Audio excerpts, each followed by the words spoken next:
주님께서 여러분과 함께 루카가 전한 거룩한 복음의 끝입니다.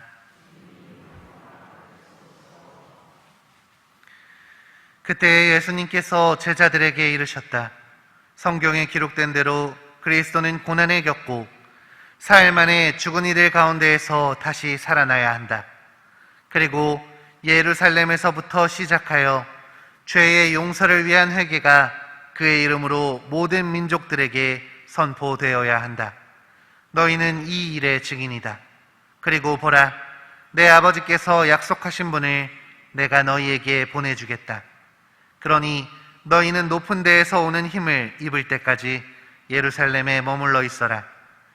예수님께서는 그들을 베타니아 근처까지 데리고 나가신 다음 손을 드시어 그들에게 강복하셨다. 이렇게 강복하시며 그들을 떠나 하늘로 올라가셨다. 그들은 예수님께 경배하고 나서 크게 기뻐하며 예루살렘으로 돌아갔다. 그리고 줄곧 성전에서 하느님을 찬미하며 지냈다. 주님의 말씀입니다.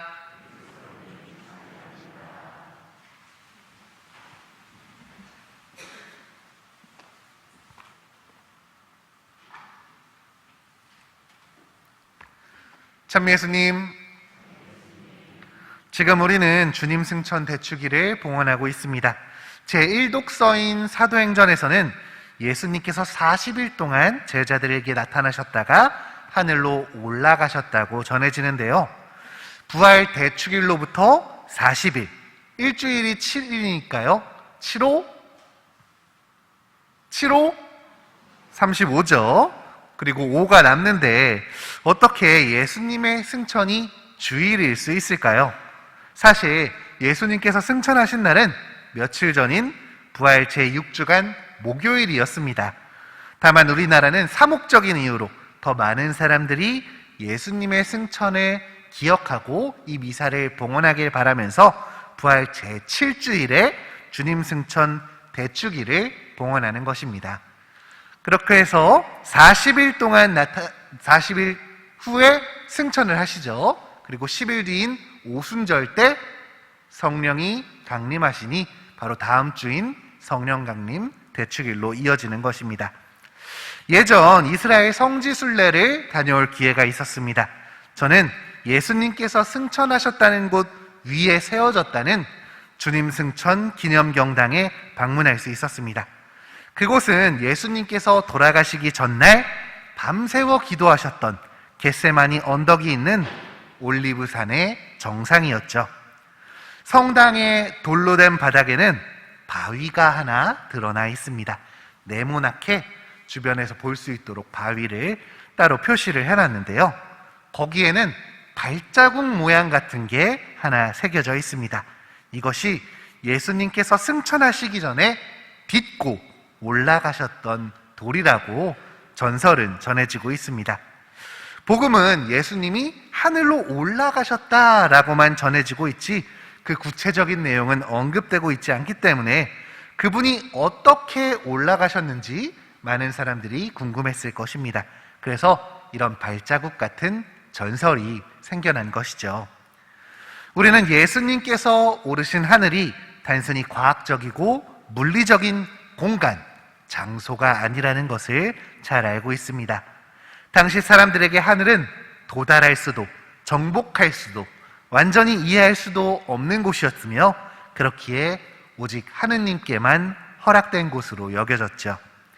그래서 예수님께서 하늘에 오르셨다라는 것은 몸이 떠올라 날아갔다는 것을 이야기하는 게 아니라 지금 우리가 도달할 수 없는 세계, 하느님이 계신 그곳으로 나아갔음을 의미합니다.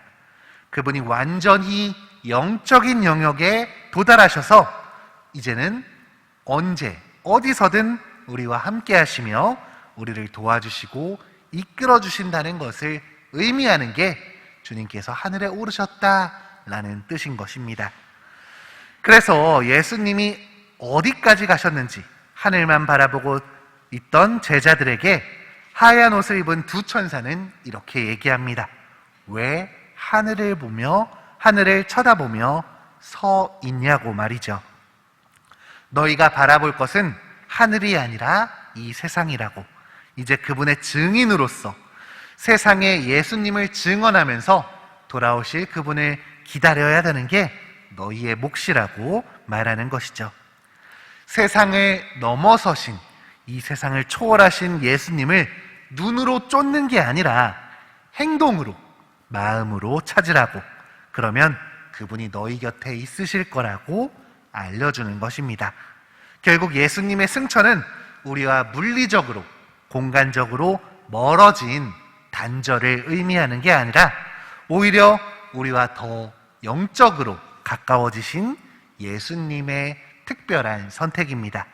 우리와 온전히 함께하고 싶으셔서 영원히 우리 곁에 계시려고 그분은 하늘로 올라가신 것입니다.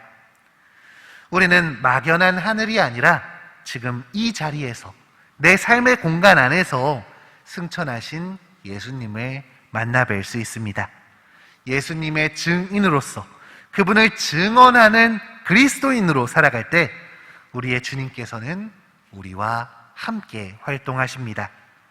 예수님의 증인답게 살아가는 것, 세상의 수많은 사람들처럼 세상의 것들로 고민하는 것이 아니라 예수님의 일로 고민하는 그리스도인으로 살아간다면 분명 승천하신 주님께서 우리와 함께 계시고 우리를 위해 기도해 주시고 우리를 도와주실 것입니다. 언젠가 우리가 나아갈 하늘나라를 위해 지금 이 자리에서 그리스도인으로서 최선을 다하는 우리가 되었으면 좋겠습니다. 주님의 제자답게, 그분의 증인답게 살아가는 이번 한 주 되시길 함께 기도하겠습니다.